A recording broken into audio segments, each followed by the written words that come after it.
Baik, assalamualaikum warahmatullahi wabarakatuh. Di sini kami dari kelompok 4 ingin menjelaskan tentang kompetensi seorang guru yang dimulai dari mata kuliah Usul fikih. usul fikih. Ya, langsung saja. Baik, pada mata kuliah usul fikih kami diajarkan tentang sumber hukum Islam, lalu mengenai kaidah penggalian hukum dan ada kaidah penetapan hukum. Lalu kami itu diajarkan untuk tegas dan disiplin terhadap diri kami sendiri. Seperti contohnya datang untuk tepat waktu, tidak telat, dan kami diajarkan untuk berkomunikasi secara aktif dan berpartisipasi di dalam setiap kami melakukan diskusi. Lalu kami biasanya menggunakan metode ceramah, discussion atau quiz and answer dan demonstrasi. Ya, terima kasih. Itu penjelasan tentang usul fikih. Kemudian kita masuk ke mata kuliah Aswaja. Langsung saja.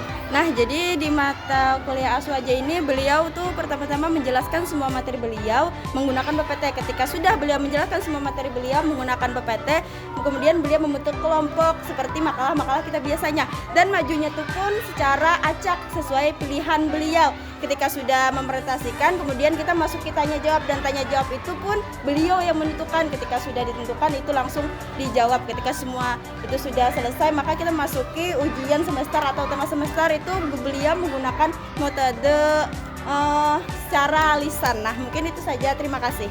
Ya, terima kasih. Itu dari mata kuliah Aswaja. Baik, kemudian kita masuk ke mata kuliah Ulumul Quran.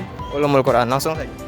Dalam konteks ulumul Quran ini, dosen itu menjelaskan ilmu-ilmu yang terkait dalam Al-Qur'annya, yaitu seperti asbabun nuzul, tafsir dan izaul Quran, dengan teknik yang memudahkan mahasiswa memahami kaitannya dengan kehidupan modern.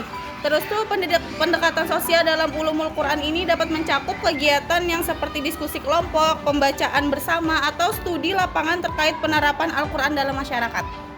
Baik, selain itu dosen juga melakukan pendekatan profesional, di mana dalam mata kuliah ini dosen berperan sebagai teladan dalam mempraktikkan nilai-nilai yang terkandung dalam Al-Quran.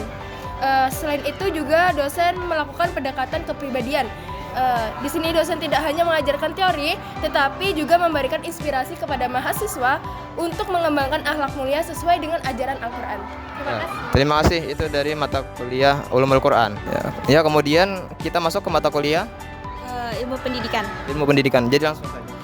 Jadi dosen mata kuliah ilmu pendidikan ini selalu mengadakan cara belajar yang berbeda-beda setiap minggu, sehingga saya pribadi sebagai mahasiswa itu tidak bosan dalam pembelajaran mata kuliah beliau. Jadi dosen ini selalu mengadakan dialog terbuka, sehingga saya juga merasa nyaman ketika mata kuliah beliau. Dan selanjutnya dosen ini mampu menjelaskan dasar-dasar ilmu pendidikan dengan jelas dan mudah dipahami, sehingga saya mudah paham di mata kuliah beliau.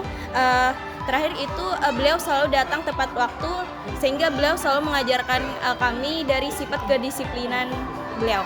Ya, terima kasih. Ya, kemudian kita masuk ke mata kuliah Ulumul Hadis. Hadis. Ya, langsung.